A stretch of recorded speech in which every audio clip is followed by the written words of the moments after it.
Hello everyone, this is Neha and welcome back to my channel. कैसे हैं आप सब? आई होप आप बहुत बढ़िया होंगे। स्वागत है आपका आपके अपने चैनल स्टडी परचम में। सीटेट जुलाई 2024 यानी 2024 में जो जुलाई में सीटेट होने वाला है उसके सीडीपी की प्रैक्टिस हम कर रहे हैं, तो उसी को लेकर मैं कुछ इंपॉर्टेंट वीडियो आपके लिए लेकर आ रही हूँ जो कि इम्पॉर्टेंट टॉपिक से रिलेटेड है। तो उसी टॉपिक से रिलेटेड, उसी सीरीज से रिलेटेड ये तीसरा टॉपिक है जो कि मैं लेकर आई हूँ।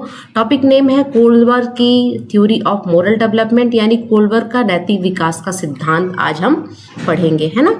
तो बहुत ही अच्छे तरीके से इस थ्योरी को हम पढ़ेंगे कि क्या थी कोलबर्ग की नैतिक विकास का सिद्धांत, क्या था, मोरल डेवलपमेंट कैसे होता है बच्चों का, उस पर हम आज बात करेंगे। ठीक है, ये थ्योरी जो है और ये टॉपिक इतना ज़्यादा इम्पॉर्टेंट है कि इससे 1 या 2 नंबर के क्वेश्चन हर बार सीटेट में आपको देखने को मिलेगा, चाहे वो पेपर 1 हो चाहे वो पेपर 2 हो। तो ये टॉपिक आपके लिए बहुत ज़्यादा इंपॉर्टेंट रहेंगी अगर आप पेपर 1 का एग्जाम दे रहे हो अलॉन्ग विथ पेपर 2। ठीक है, तो दोनों पेपरों के लिए ये जो टॉपिक है वो इम्पॉर्टेंट है। इससे पहले 2 वीडियो आ चुके हैं, अगर आपने नहीं देखा है तो आप स्टडी परचम के प्लेलिस्ट में जाइए। सीडीपी के नाम से प्लेलिस्ट बनी हुई है ना। उसमें आपको ये 2 टॉपिक जो पहले मैंने प्याजे पढ़ाया और वाइगस की पढ़ाई, ये दोनों टॉपिक बहुत डिटेल में बहुत अच्छे से पढ़ाया हुआ है, तो आप जाके देख सकते हैं। ठीक है, तो आज तीसरी टॉपिक है और मैं उन्हीं टॉपिक को लेके आऊँगी जिससे आपके क्वेश्चंस बनते हैं। तो आपका एक क्विक रिवीजन हो जाएगा, आपको थ्योरी समझ में आएगी, बहुत ही बेसिक एग्जाम्पल के थ्रू थ्योरी को समझेंगे और बहुत ही रियल लाइफ एग्जाम्पल को लेते हुए थ्योरी को समझेंगे। ठीक है, अगर आप चैनल पे नए हैं तो प्लीज़ चैनल को सब्सक्राइब कीजिए और बेल आइकन दबाइए, जिससे आपको नए वीडियो के नोटिफिकेशन मिलते रहेंगे। तो चलिए फिर आज का वीडियो स्टार्ट करते हैं और पढ़ते हैं कि कोलबर्ग की नैतिक विकास का सिद्धांत क्या बताता है हमें, क्या है theory of moral development of Kohlberg. चलिए स्टार्ट करते हैं। चलिए, कोलबर्ग का जो था, कोलबर्ग ने क्या दी थी? कोलबर्ग एक क्या थे? एक साइकोलॉजिस्ट थे, अमेरिकन साइकोलॉजिस्ट थे, है ना। और उन्होंने एक मोरल डेवलपमेंट की थ्योरी डेवलप करी, है ना। मोरल डेवलपमेंट हमारा कैसे होता है, तो इनका क्या मानना था कि जो हमारा मोरल डेवलपमेंट होता है वो उसी तरह डेवलप करता है जैसे आपका कॉग्निटिव डेवलपमेंट डेवलप करता है। जैसे स्टेज में हमारा कॉग्निटिव डेवलपमेंट होता है, किसने बताया था? प्याजे ने बताया था। उसी तरह इन्होंने भी बताया कि हमारा जो मोरल डेवलपमेंट होता है, मोरल डेवलपमेंट भी स्टेज में होता है ना। उसके भी कुछ चरण है और उसके थ्रू क्या होता है, हमारा मोरल डेवलपमेंट होता है, हमारे नैतिक विकास होता है। ठीक है, जैसे जैसे हमारी एज बढ़ती है वैसे वैसे हमारा मोरल डेवलपमेंट में इम्प्रूवमेंट आता है, नैतिक विकास में इम्प्रूवमेंट आता है और हम अपने आसपास के लोगों से हमारा मोरल डेवलपमेंट होता है। अब मोरल डेवलपमेंट है क्या?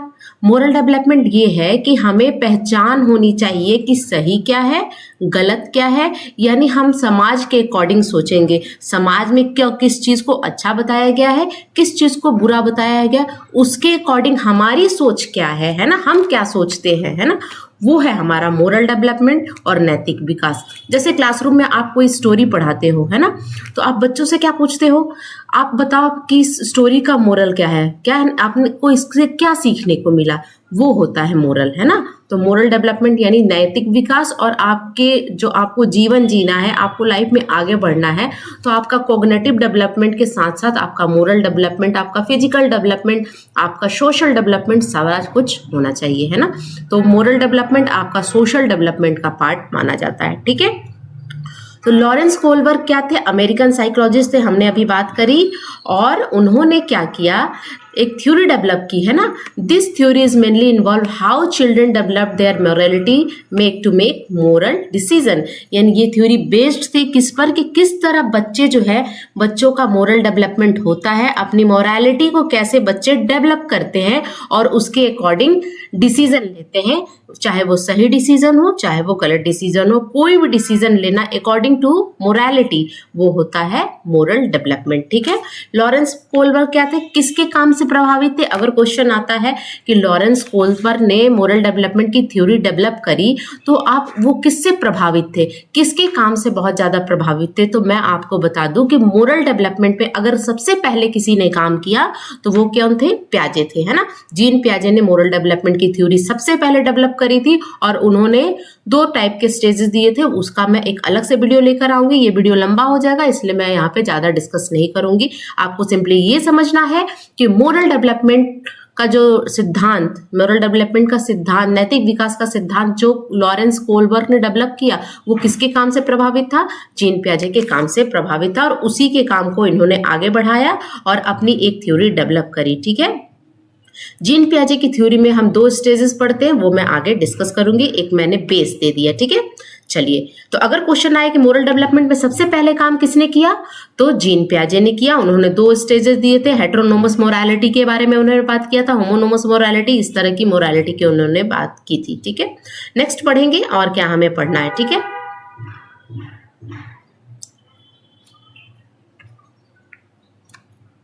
यानी कोलबर्ग क्या मानते थे? कोलबर्ग ने अपनी थ्योरी का बेस क्या बनाया? उन्होंने बेस बनाया कि उनकी क्या थी, उनकी क्वेरी क्या थी, उनके मन माइंड में क्या चल रहा था, उनका क्वेश्चन क्या था कि how children develop morality and moral reasoning. किस तरह बच्चे अपनी मोरालिटी को डेवलप करते हैं, यानी नैतिक विकास का डेवलपमेंट बच्चों में होता है, और किस तरह मोरल रीजनिंग डेवलप करते हैं, किस तरह मोरल रीजनिंग का यूज करते हैं। अब हम पढ़ेंगे कि क्या है मोरल रीजनिंग।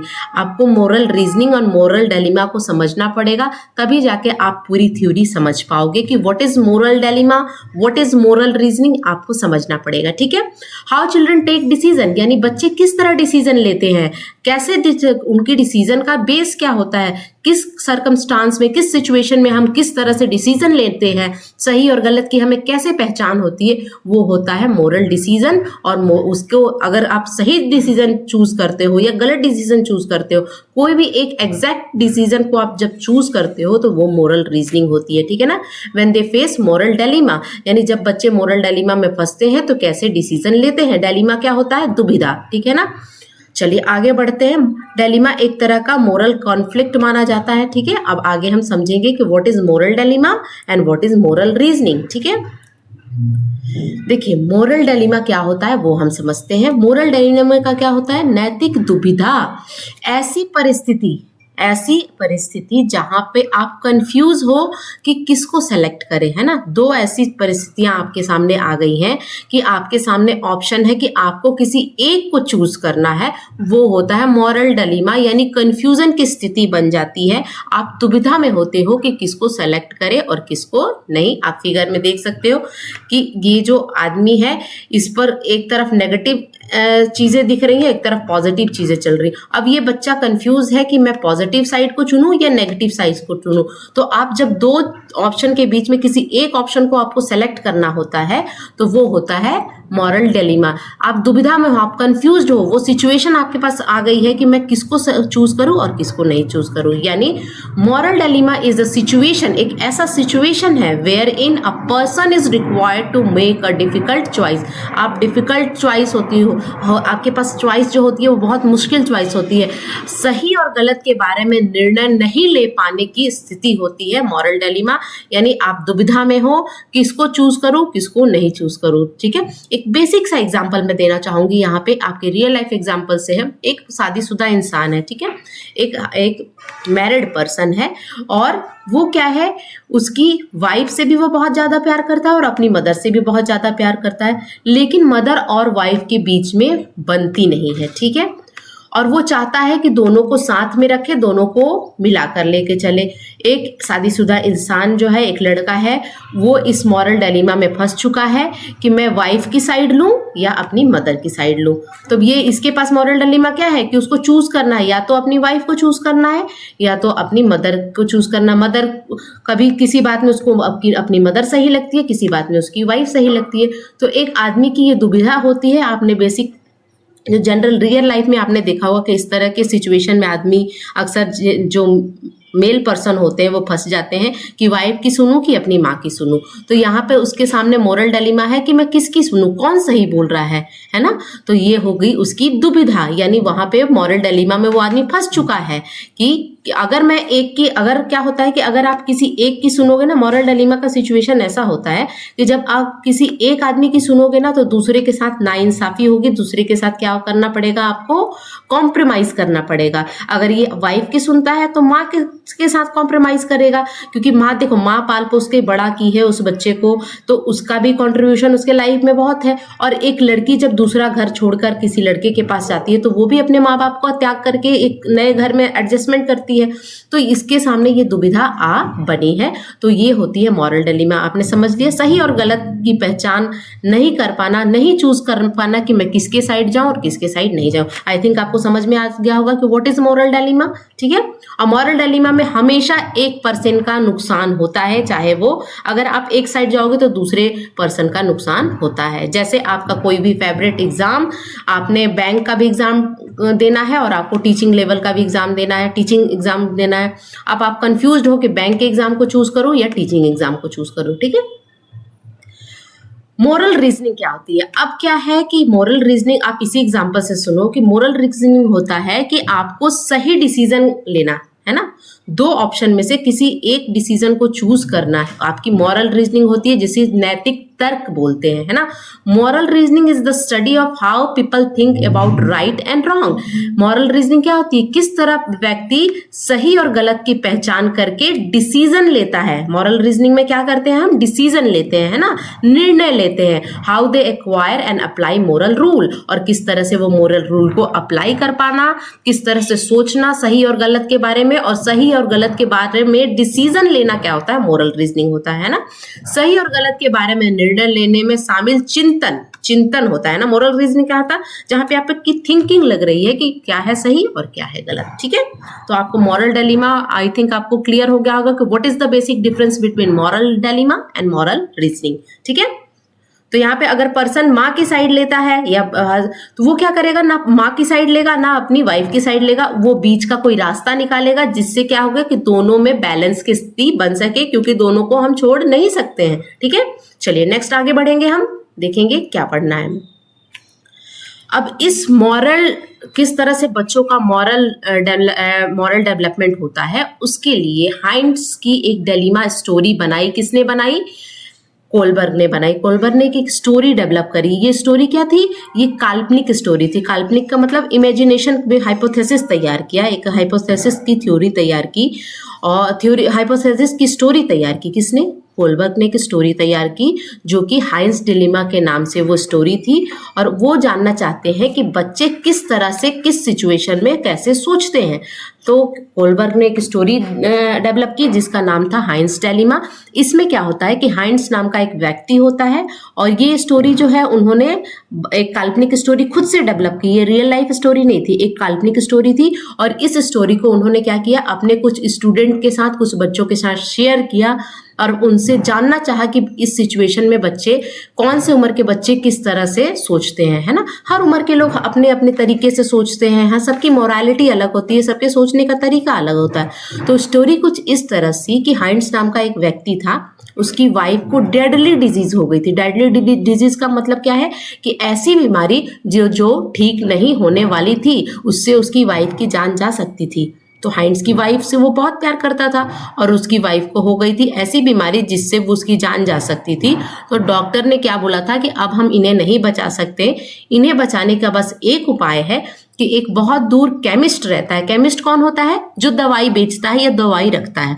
तो एक बहुत दूर जो है एक केमिस्ट रहता है, उसी के पास इस रोग का, इस बीमारी का इलाज है। अगर आप तुम जाकर उस दवाई को लेकर आओगे, ये कौन बोलता है? ये डॉक्टर बोलता है हाइंस से कि अगर तुमको अपनी वाइफ को बचाना है तो एक बहुत दूर केमिस्ट रहता है, उस केमिस्ट के पास जाओ, उससे वो दवाई लेकर आओ, और उस दवाई की हेल्प से मैं आपकी वाइफ को बचा सकता हूँ। ये डॉक्टर हाइंस से कहता है। अब हाइंस क्या है? हाइंस जाता है उस केमिस्ट के पास, और वो केमिस्ट क्या करता है ना, क्या कहते हैं ना कि मजबूरी का फायदा उठाना। हाइंस को ये पता चल जाता है, ये केमिस्ट के पास हाइंस जाता है, और ये हाइंस इस केमिस्ट से दवाई की मांग करता है। तो वो केमिस्ट क्या समझता है कि इसको तो दवाई की बहुत ज़रूरत है, तो केमिस्ट वहाँ पे मजबूरी का फायदा उठाता है, और वो उससे 10 गुना ज़्यादा पैसा मांगता है हाइंस से। केमिस्ट बोलता है, जो दवाई देने वाला पर्सन है जिसको हम केमिस्ट बोल रहे हैं, वो क्या बोलता है कि मैं तुमको दवाई तो दूंगा, लेकिन इसकी 10 गुना प्राइस ज़्यादा लूंगा। मान लो कि दवाई अगर 10 रुपए की है तो वो कितने रुपए में देगा? 100 रुपए में देगा। और हाइंस क्या था? एक लोअर मिडिल क्लास का पर्सन था, उसके पास उतने पैसे नहीं थे कि वो 10 गुना पैसा देके वो दवाई लेकर आए। ठीक है, तो वो क्या करता है? अब हाइंस क्या करता है? बहुत रिक्वेस्ट करता है कि मैं आपको कल दे दूंगा, मैं कुछ दिनों बाद दे दूंगा, आप मुझे उधार दे दो, आधे पैसे ले लो, आधे पैसे लेने के बाद में मेरे को दवाई दे दो, ये दवाई मेरे लिए बहुत ज़रूरी है, इससे मेरी वाइफ की जान बच सकती है। लेकिन केमिस्ट एक नहीं सुनता है और क्या होता है, हाइंस को वहाँ से भगा देता है। हाइंस तो वहाँ से चला जाता है, वो रात में बहुत सोचता है और उसके बाद उसने वो एक डिसीजन लेता है कि मुझे एट एनी कॉस्ट अपनी वाइफ की जान बचानी है और मैं वाइफ की जान बचाने के लिए ये दवाई मेरे को यहाँ से लेना है। मेरे पास पैसे तो उतने हैं नहीं, तो अब मैं इस दवाई की चोरी करूंगा, है ना। तो वो उस दवाई की रात में चोरी कर लेता है और उस दवाई को ले जाके अपनी वाइफ की जान बचा देता है। ये थी ये हाइंस टेलिमा की स्टोरी। आपको समझ में आ गई होगी कहानी क्या बनाई थी, किसने, कोलबर्ग ने ये कहानी बनाई थी। और इसी कहानी को उन्होंने बहुत सारे स्टूडेंट को, अलग अलग एज ग्रुप वाले बच्चों को सुनाया और उनसे उनका डिसीजन पूछा कि आप अगर हाइंस की जगह होते तो आप क्या डिसीजन लेते। ये किसने पूछा, ये कोलबर्ग ने कुछ बच्चों से पूछा जो अपने उनके जो स्टूडेंट थे, है ना, अलग अलग एज ग्रुप के बच्चों से पूछा कि अगर आप हाइंस की जगह होते तो आपका डिसीजन क्या होता, क्या आप दवाई को चुराते, क्या आप दवाई को नहीं चुराते।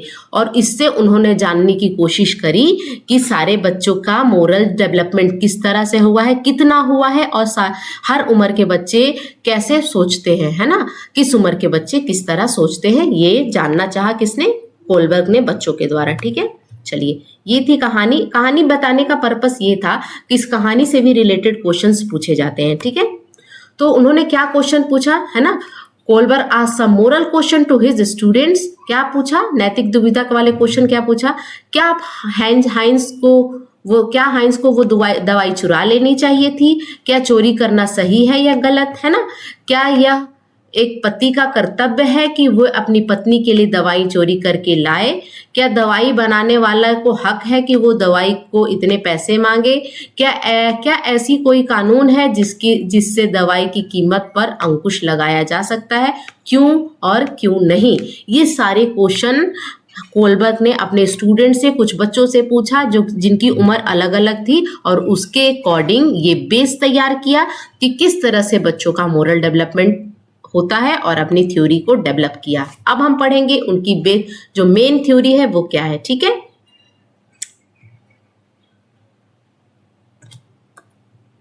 अब देखिए कोलबर्ग का सिद्धांत बताता है कि नैतिक विकास, अब उन्होंने क्या बताया, अपना जो थ्योरी डेवलप करी, नैतिक विकास का सिद्धांत जो था, मोरल डेवलपमेंट थ्योरी था, उन्होंने उसमें 3 लेवल दिए, है ना। कितने लेवल थे याद रखना है आपको, इससे क्वेश्चन बनते हैं। 3 लेवल और 6 स्टेज थे, है ना, 6 स्टेज थे उनकी थ्योरी में, है ना। तो यहाँ पे वही लिखा है कि कोलबर्ग का सिद्धांत बताता है कि नैतिक विकास 3 स्तरों में होता है और प्रत्येक स्तर में 2 चरण होते हैं, यानी 3 लेवल है और हर लेवल में दो स्टेज मिलेंगे आपको, है ना। और उन सब एक एक स्टेज को, एक एक लेवल को हम अभी पढ़ने वाले हैं कि किस स्टेज की क्या क्वालिटी होती है। यानी कोलबर्ग ने क्या कितने लेवल दिए, 3 लेवल दिए और हर लेवल में कितने स्टेजेस हैं, 2 स्टेजेस हैं, यानी टोटल लेवल 3, स्टेज 6। पहले लेवल को बोलते हैं, हम क्या बोलते हैं, पहले लेवल को हम बोलते हैं प्री कन्वेंशनल लेवल, जिसको पूर्व परंपरागत बोलते हैं, है ना। दूसरा होता है कन्वेंशनल लेवल, जिसको परंपरागत बोलते हैं, और तीसरा होता है पोस्ट कन्वेंशनल लेवल, जिसको हम बोलते हैं उत्तर परंपरागत। समझ में आया कि इन लेवलों का नाम आपको याद रखना है। प्री कन्वेंशनल पहले आता है, फिर कन्वेंशनल आता है, फिर पोस्ट कन्वेंशनल आता है, पूर्व परंपरागत, परंपरागत और उत्तर परंपरागत। ठीक है, चलिए अब हम सबसे पहले लेवल को पढ़ेंगे। लेवल 1 क्या है, प्री कन्वेंशनल लेवल, जिसको हम क्या बोलते हैं, पूर्व परंपरागत। और ये जो लेवल था, इसमें 4 से लेके 10 वर्ष के बच्चों को लाया गया, है ना। ये लेवल, इस लेवल में किस उम्र के बच्चे थे, 4 से लेके 10 साल के बच्चे इस लेवल में थे। इसको बोलते हैं प्री कन्वेंशनल और पूर्व परंपरागत। अब इसका जो पहला स्टेज था उसका नाम है obedience and punishment oriented. Obedience and punishment orientation इस स्टेज का नाम था, है ना।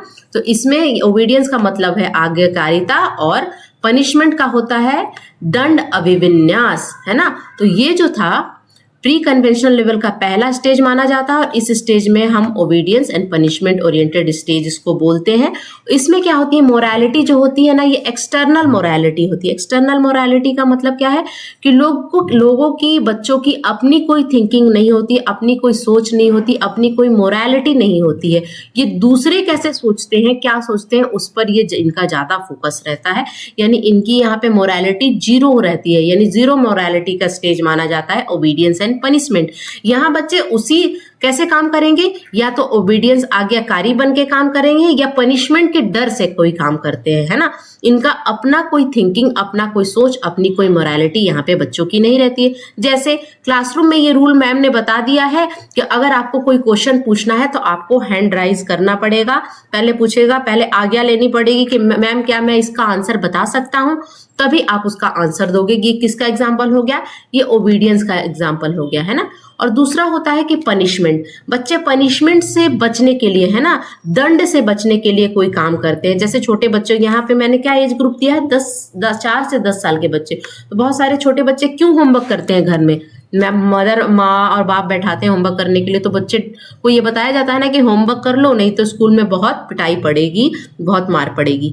तो बच्चे इसी डर से क्या करते हैं, होमवर्क जल्दी जल्दी कर लेते हैं। तो ये स्टेज होता है, या तो बच्चे आज्ञाकारी बनते हैं, मैम ने कह दिया है कि हाथ उठाकर ही क्वेश्चन पूछना है तो मैं हाथ उठाकर ही करूंगा, मैं एक आज्ञाकारी बच्चा हूं। मैम थप्पड़ लगाएंगी, मैम मारपीट करेंगी, तो इसीलिए मुझे होमवर्क करना है। तो यहाँ पे जीरो मोरालिटी जिस तरह से बता दिया जाता है, यानी पनिशमेंट से बचने के लिए ये बच्चे ये काम करते हैं। दूसरा स्टेज माना जाता है टिट फॉर टैट, यानी यहाँ पे पहले स्टेज में क्या होते हैं, रूल को बच्चे फिक्स मानते हैं, है ना, रूल को फिक्स मानते हैं, इनकी खुद की कोई थिंकिंग नहीं होती है, जो बन गया वही रूल है ना। दूसरा स्टेज जो है प्री कन्वेंशनल लेवल का, जिसको हम बोलते हैं टिट फॉर टैट, जैसे को तैसा, यानी म्यूचुअल एक्सचेंज भी इसको हम बोल सकते हैं। इसको बहुत सारे नाम से जानते हैं, जैसे म्यूचुअल एक्सचेंज हो गया, इंडिविजुअलिज्म हो गया, एक्सचेंज, पर्सनल रिवार्ड, ओरिएंटेशन कहते हैं। ये जो होती है ना, ये बेस्ड ऑन सेल्फ इंटरेस्ट, यानी ये जो स्टेज होती है, सेकेंड स्टेज जिसको हम बोलते हैं, जिसको टिट फॉर टैट, जैसे को तैसा, यहाँ पे बच्चे ना म्यूचुअल एक्सचेंज करते हैं। म्यूचुअल एक्सचेंज यानी म्यूचुअल बेनिफिट की बात करते हैं। तुम मुझे आम दोगे तो मैं तुम्हें केला दूंगा, इस तरह का। समझ में आई बात। जैसे क्या होता है कि 2 बच्चे लंच बॉक्स लेकर आते हैं, ठीक है, इस स्टेज के बच्चे 2 एक बच्चे के लंच पे क्या होता है, बर्गर है, और एक बच्चे के लंच पे पिज्जा है। अब क्या है कि एक इस बच्चे को क्या खाना है, बर्गर खाने का मन कर रहा है, तो ये इस वाले बच्चे से कहेगा कि तुम मुझे अगर अपने बर्गर का 1 बाइट दोगे तो मैं अपने पिज्जा का 1 बाइट दूंगा, है ना। म्यूचुअल एक्सचेंज, म्यूचुअल बेनिफिट की बात करते हैं। तुम मुझे कॉपी दोगे तो मैं तुम्हें पेन दूंगा, तुम मुझे पेंसिल दोगे तो मैं तुम्हें इरेजर दूंगा। इस तरह का म्यूचुअल बेनिफिट रहता है बच्चों का। यानी यहाँ पे बच्चे इस स्टेज को क्या बोलते हैं, एक्सचेंज का स्टेज, टिट फॉर टिट, जैसे को तैसा। उसने मेरी कॉपी फाड़ी तो मैंने भी उसकी बुक फाड़ दी, यानी टिट फॉर टैट की स्टेज है, जैसे को तैसा। पर्सनल रिवार्ड अपना सेल्फ इंटरेस्ट पे है कि मेरी भावनाएं हैं, मेरा जो सेल्फ इंटरेस्ट है वो फुलफिल होना चाहिए, है ना। तो ये सेल्फ इंटरेस्ट का स्टेज माना जाता है। समझ में आया दूसरा स्टेज। चलिए बढ़ते हैं दूसरे लेवल पर, और तीसरा स्टेज है वो, ठीक है। दूसरा लेवल होता है कन्वेंशनल लेवल, जिसको परंपरागत कहते हैं। ये एज ग्रुप आप नोट कीजिएगा, 10 से 12 साल के बच्चों से किस तरह सोचते हैं उन्होंने बताया, ठीक है। 10 से 12 साल के बच्चे कैसे सोचते हैं इसके बारे में कोलबर्ग ने हमें बताया, ठीक है। ये तीसरा स्टेज जो है, तीसरा स्टेज किस में आता है, दूसरे लेवल में आता है। ये दूसरा लेवल है, ठीक है ना। ये लेवल नंबर 2 है। पहला लेवल हमने प्री कन्वेंशनल पढ़ा, गुड बॉय और नाइस गर्ल, यानी गुड बॉय गुड गर्ल की स्टेज है। यानी good boy nice girl orientation, अच्छा लड़का और अच्छी लड़की बनने की कोशिश यहाँ पे करते हैं। यानी अच्छा लड़का अच्छी लड़की अभिविन्यास इसको बोलते हैं, ठीक है ना। इसमें क्या होता है, इंटरपर्सनल रिलेशनशिप बनाते हैं, है ना। इंटरपर्सनल रिलेशनशिप बनता है यहाँ पे। यानी good boy nice girl orientation, यानी फॉलो सोशल नॉर्म्स। यहाँ पर बच्चे इस बेसिस पर कोई भी काम करते हैं कि अगर मैं ये काम करूंगा तो लोग हमें क्या बोलेंगे, अगर मैं गलत करूंगा तो लोग मुझे गलत कहेंगे, अगर मैं सही करूंगा तो लोग मुझे सही कहेंगे। जैसे क्या कि एक लड़का है जिसने बड़े बड़े बाल रखे हैं, है ना, तो माँ बाप क्या बोलते हैं कि बेटा हेयर कट करा ले, छोटा करा ले, अगर तू नहीं कराएगा तो 4 लोग क्या सोचेंगे। तो यहाँ पे बच्चा अच्छा बनने के लिए कि नहीं मैं हेयर कट करा लेता हूँ, तो वो गुड बॉय बनना चाहेगा या गुड गर्ल बनना चाहेगी। लड़कियां पहनने के तरीके में चेंजेस लाएगी कि अगर मैं अच्छे से कपड़े पहनूंगी तो समाज में लोग मुझे अच्छा कहेंगे, मैं अच्छा बिहेव करूंगी तो लोग मुझे अच्छा कहेंगे। तो ये good boy good girl orientation होता है। ये दूसरों की मोरालिटी से प्रभावित हुई, यानी सोशल नॉर्म्स क्या कहता है, सोसाइटी में क्या अच्छा है क्या बुरा है, उसको देख के अपनी मोरालिटी को बच्चे क्या करते हैं, डेवलप करते हैं और मोरल रीजनिंग वाले डिसीजन को लेते हैं। ठीक है ना। यहाँ पे गुड बॉय अच्छा लड़का, और क्लास में देखोगे कि बहुत बच्चे ना अच्छा बनने के लिए कि मैम मुझे अच्छा कहें इसलिए वो क्या करते हैं, बहुत अच्छे से बिहेव करते हैं। लड़कियां भी हैं कि मैम मुझे अच्छा कहेंगे, अगर मैं होमवर्क टाइम पे करके ले जाऊंगी, मेरी हैंड राइटिंग सुंदर रहेगी, सब कुछ परफेक्ट रहेगा, तो मैम मुझे क्या बोलेंगी, अच्छी लड़की बताएंगी। तो अगर मैम जिसको अच्छा समझती हैं तो उसी तरीके से मेरे को बिहेव करना है। तो ये होता है good boy good girl orientation. ठीक है। इस अवस्था में छात्र या छात्राओं में अच्छा बनने की होड़ होती है ना, अर्थात इस अवस्था में दूसरों से उन्हें सम्मान की आवश्यकता होती है, यानी ये चाहते हैं कि दूसरे जो हैं वो हमें रिस्पेक्ट दे, जिसका कारण वह सदैव अच्छा लड़की और अच्छा लड़का बनने की मार्ग की ओर अग्रसर होते हैं, है ना। वो समझते हैं कि दूसरे में हमें अच्छा दे, दूसरों से हमें रिस्पेक्ट मिले, इसलिए वो ये काम करते हैं। ठीक है। चौथा स्टेज क्या बोलता है, चौथा स्टेज ये बोलता है कानून व्यवस्था अभिविन्यास, इसको बोलते हैं ना, प्राधिकरण और सामाजिक व्यवस्था भी इसको कहते हैं, यानी लॉ एंड ऑर्डर का स्टेज है। इनका मानना है इस स्टेज के जो बच्चे होते हैं या व्यक्ति होते हैं वो क्या मानते हैं कि जो लॉ एंड ऑर्डर समाज में बना हुआ है, जो भी कानून बना हुआ है, जो भी रूल बना हुआ है समाज को, उसको फॉलो करना सबसे सही बात है और फॉलो करना ही चाहिए, है ना। रूल्स, ये क्या समझते हैं, rules are rules, they can not be broken. इनका कहना है कि जो रूल बन गया है वो रूल है, उसको हम तोड़ नहीं सकते हैं, है ना। Rules are rules, they can not be broken. कौन समझता है, चौथे स्टेज वाले बच्चे समझते हैं, जिसको हम चौथे स्टेज को क्या बोलते हैं, लॉ एंड ऑर्डर वाला स्टेज है ये, और ये कन्वेंशनल लेवल में आता है। यहाँ पर रूल्स को रूल्स ही समझते हैं, रूल्स को ब्रोक नहीं कर सकते। जो समाज में रूल्स बन गए हैं समाज के कल्याण के लिए, तो उसको हम तोड़ नहीं सकते। एक बेसिक सा एग्जांपल लेंगे कि कुछ लोग क्या होते हैं कि ट्रैफिक सिग्नल की, आपने बहुत रिट्रो सा एग्जांपल है कि ट्रैफिक सिग्नल पे जब रेड लाइट रहती है तो बहुत सारे लोग क्या होते हैं, ग्रीन लाइट का वेट करते हैं, जब तक ग्रीन लाइट नहीं होती है वो ट्रैफिक सिग्नल को क्रॉस नहीं करते हैं।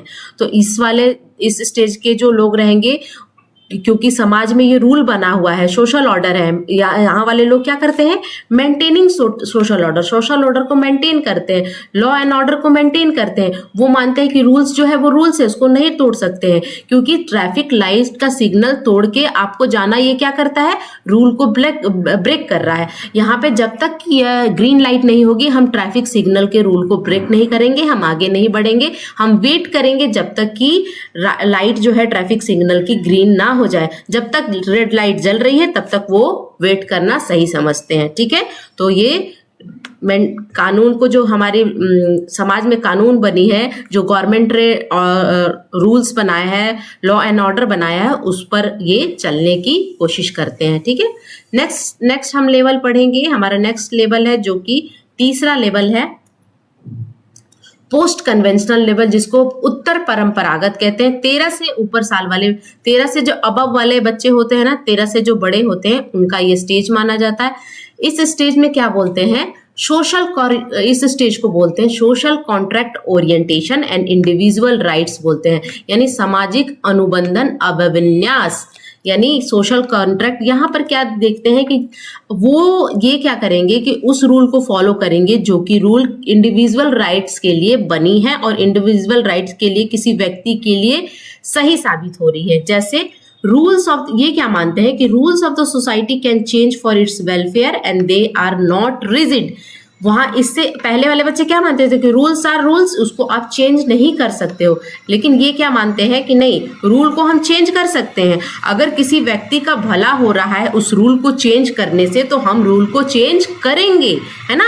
रूल को चेंज कर सकते हैं। अगर इससे किसी व्यक्ति, किसी समाज, किसी सोसाइटी का, किसी कम्युनिटी का भला हो रहा है तो उस रूल को हम चेंज कर सकते हैं। रूल जो है वो फिक्स नहीं हो सकते, रूल रिजिड नहीं है, है ना। ये मानते हैं। अब जैसे मैंने ट्रैफिक सिग्नल का एग्जाम्पल लिया आपसे, तो क्या है कि आप एक कार में हो, आप, मैं एम्बुलेंस की बात नहीं कर रही हूँ, एम्बुलेंस के लिए कोई ट्रैफिक सिग्नल या ट्रैफिक लाइट नहीं होती है, उसको फ्री छोड़ दिया जाता है। लेकिन आपके कार में आपकी कोई मदर या फादर बहुत सीरियस है और आप अपनी कार को लेके जा रहे हो, तो अगर ट्रैफिक सिग्नल आया और आपको रुकना पड़ा, रेड लाइट हो गई और आपको रुकना पड़ा, तो अगर आप ये देखोगे कि मैं अगर रुकूंगा, जब तक ग्रीन लाइट नहीं हो रही है तब तक अगर मैं वेट करता हूं तो मेरी माँ की जान जा सकती है। तो वहां पे आप क्या करोगे, रूल को ब्रेक करोगे। ब्रेक करने का मतलब कि रूल को तोड़ के आप यानी ट्रैफिक सिग्नल को तोड़ के आगे बढ़ोगे, आप हॉस्पिटल जाओगे, क्योंकि वहां पर किसी की जान की बात आ गई है। तो यहाँ पर इस स्टेज के लोग मानते हैं कि अगर किसी की जान जा रही है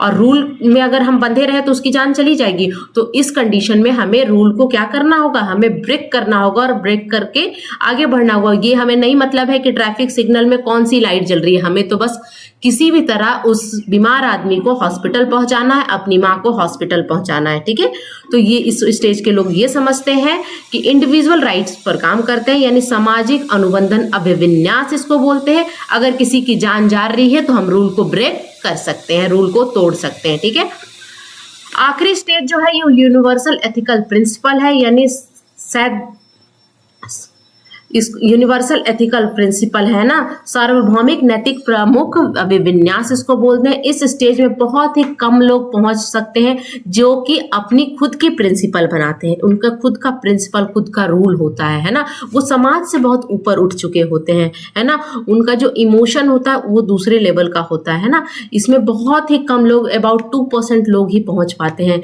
जो कि उनकी खुद की प्रिंसिपल होती है। जैसे आप इसमें गांधी जी का नाम ले सकते हो, है ना। आप इसमें विक्रम बत्रा का नाम ले सकते हो कि देश के लिए उन्होंने अपने जान को निछावर कर दिया, शहीद हो गए, है ना। हालांकि वो बच सकते थे, वो आ चुके थे, फिर भी उन्होंने अपने दोस्तों की जान बचाने के लिए वो ऊपर गए। आप भगत सिंह का नाम ले सकते हो, है ना। यहाँ पर अपना रूल, अपना प्रिंसिपल लोग बनाते हैं और उसके अकॉर्डिंग काम करते हैं। ठीक है, इसमें क्या करना होता है, इसमें करना होता है कि इस अवस्था में छात्र ऐसे मानकों का चयन करते हैं जो शाश्वत सत्य होता है, अर्थात जो प्रत्येक स्थिति में परिस्थितियों के अनुकूल होता है। ठीक है, समझ में आई बात। तो ये इस वाले स्टेज के लोग जो होते हैं वो अलग तरीके से बने होते हैं, है ना। देश के लिए अपनी जान निछावर कर देना, ये नहीं सोचना कि इससे मेरी जान जा सकती है, तो वो होता है यूनिवर्सल एथिकल प्रिंसिपल, यानी सार्वभौमिक नैतिक प्रमुख अभिविन्यास इसको बोलते हैं।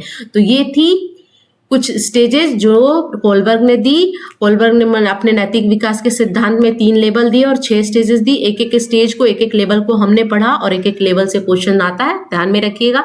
लाइक शेयर सब्सक्राइब करते रहिए। अब एक और इम्पॉर्टेंट चीज जो हम पढ़ने वाले हैं वो है क्रिटिसिज्म। इनके थ्योरी को क्रिटिसाइज भी किया गया, आलोचना हुई इनके थ्योरी की, किस बेसिस पर हुई वो हम देखते हैं। ठीक है, सबसे पहले क्या होता है, not applicable in all culture. इन्होंने जो थ्योरी बनाई, इन्होंने बताया कि पूरी दुनिया के, पूरे यूनिवर्स के लोग, पूरे वर्ल्ड के लोग, चाहे वो किसी सोसाइटी के हो, किसी कल्चर के हो, किसी देश से बिलोंग करते हो, सब एक तरीके से सोचते हैं, एक तरह से उनका मोरल डेवलपमेंट होता है। लेकिन ये बात गलत माना गया। कैसे माना गया, इनकी जो थ्योरी थी वो not applicable to all culture, यानी सभी संस्कृतियों पर यह सिद्धांत लागू नहीं होता था। कैसे, अब देखिए, हम इंडियन है ना, हम इंडियन है, हमारा सोचने का तरीका अलग होता है ना। लेकिन अगर आप यूएस के पर्सन से मिलोगे जो वहाँ के लोकल हैं, उनके सोचने का तरीका अलग होता है। हम बहुत इमोशनली अटैच होते हैं। हमारे लिए जो इंडियन लोग हैं, उनके लिए फैमिली सबसे ऊपर होती है ना, हमारी फैमिली सबसे ऊपर होती है। हम सबसे पहले अपनी फैमिली को देखते हैं, अपने माँ बाप, अपने परिवार से जुड़े रहते हैं और हम देखते हैं कि जो हमारे माँ बाप परिवार के लिए अच्छा है वो करते हैं। यानी हम कोई भी डिसीजन लेते हैं उसमें हमारी फैमिली का इन्वॉल्वमेंट, हमारा इमोशन जो होता है वो अलग होता है दूसरे देशों के लोगों से, है ना। तो हर कल्चर में, अब ये जरूरी नहीं है कि हर कल्चर के लोग एक तरीके से सोचे, उनका कल्चर का इफेक्ट रहता है उनकी सोच में, है ना। यहाँ पर क्या था, ये हाइपोथेटिकल सिचुएशन को उन्होंने रखा, यानी परिकल्पनात्मक परिस्थिति को रखा। लेकिन रियल लाइफ में ऐसा नहीं होता। हो सकता है कि रियल लाइफ में इस तरह की स्थिति होती तो हाइंट्स ने जो दवाई लेने गया था, हो सकता है वो दुकानदार दवाई उसी रेट में दे देता। तो ऐसा थोड़ी ना है कि नहीं देता, है ना। और ये क्या है, तीसरा इसमें बोला जाता है कि ये बायस्ड मानी जाती है। बायस्ड यानी लिंग रूढ़िबद्धता पाई गई है। कैसे, क्योंकि हाइंट्स ने ये जो क्योंकि कोलबर्ग ने जो अपनी थ्योरी डेवलप करने के लिए जो स्टोरी सुनाई थी वो सिर्फ मेल मेंबर को सुनाई थी, सिर्फ लड़कों को सुनाई थी। लेकिन आपको ये मानना पड़ेगा कि लड़कियों की सोच अलग होती है, लड़कियां बहुत चीज़ में इमोशनल होती हैं, है ना। तो लड़कियों की सोच अलग होती है और लड़कों की सोच अलग होती है। तो यहाँ पे कैरल ग्लिगन जो एक इनकी स्टूडेंट हैं, उन्होंने ही इस थ्योरी को क्रिटिसाइज किया था, आलोचना किया था इस थ्योरी का। उन्होंने बोला था कि आपने तो सिर्फ मेल मेंबर से पूछा, फीमेल मेंबर से तो पूछा ही नहीं। अगर फीमेल मेंबर से आप पूछते तो आपकी थ्योरी का कुछ और रिजल्ट होता। तो ये तीनों चीज मानी जाती है कि ये जेंडर बायस्ड है, यानी बायस्ड माना गया है। हाइपोथेटिकल सिचुएशन को लिया था, रियल लाइफ सिचुएशन से इसका कोई लेना देना नहीं है, यानी काल्पनिक सिचुएशन बना के इस थ्योरी को डेवलप किया गया है। और हर व्यक्ति जो है अलग अलग सोचता है अपने कल्चर के अकॉर्डिंग। अब यहाँ पर एक और छोटा सा एग्जांपल लीजिए कि हर व्यक्ति अलग अलग कल्चर में सोचता है। जैसे एक जज है ना, एक जज है और वो जज जो है वो क्या करता है, वो जज को आपको पता है कि बहुत कड़े कड़े डिसीजन लेता है, बहुत हार्ड डिसीजन लेता है ना। तो अगर जज को एक अपराधी के लिए जिसने बहुत बड़ा अपराध किया है तो उसके लिए एक उसको दंड देना होगा, उसको पनिशमेंट देना होगा, तो उसको थोड़ा भी देर नहीं लगेगा, वो उसको पनिशमेंट दे देगा। लेकिन अगर आप ये मानो कि उस जो अपराधी है उस अपराधी की जगह उसका अपने बेटे ने कोई अपराध किया है, तो क्या वो डिसीजन जल्दी ले पाएगा? नहीं ले पाएगा। और हो सकता है कि इस अपराधी के लिए उसने मृत्यु दंड दिया हो, लेकिन यहाँ पर वो थोड़ा सा इमोशन होगा और यहाँ पर उम्र कैद की सजा दे सकता है। यानी हर सिचुएशन में सबका बिहेवियर जो होता है ना, आप मोरल डिसीजन, मोरल रीजनिंग और मोरल बिहेवियर अलग होता है। आप अपनी फैमिली के लिए अलग तरीके से सोचते हो और अपने बाहर वालों के लिए अलग तरीके से सोचते हो। एक बच्चा है, वो गरीब भूखा छोटा सा बच्चा है, उसको भूख लगी है, वो उसने रोटी की दुकान से रोटी चुरा ली है। अगर आप ये देखते हो तो अगर आपका बच्चा रोटी चुराएगा तो आप कुछ नहीं बोलोगे, लेकिन अगर कोई दूसरा बच्चा रोटी चुराता है तो आप जाके दुकानदार से बोल सकते हो। तो अलग अलग सिचुएशन में अलग अलग फैमिली कंडीशन को देख के अलग अलग डिसीजन होते हैं, मोरालिटी आपकी चेंज होती रहती है। और ये सब इनकी थ्योरी की आलोचना थी, है ना। तो आई थिंक आपको वीडियो समझ में आया होगा, थ्योरी अच्छे से समझ में आई होगी। अगर वीडियो अच्छा लगे तो please like, share and subscribe कीजिए। तब तक के लिए thank you so much for watching. Keep watching, keep smiling, bye.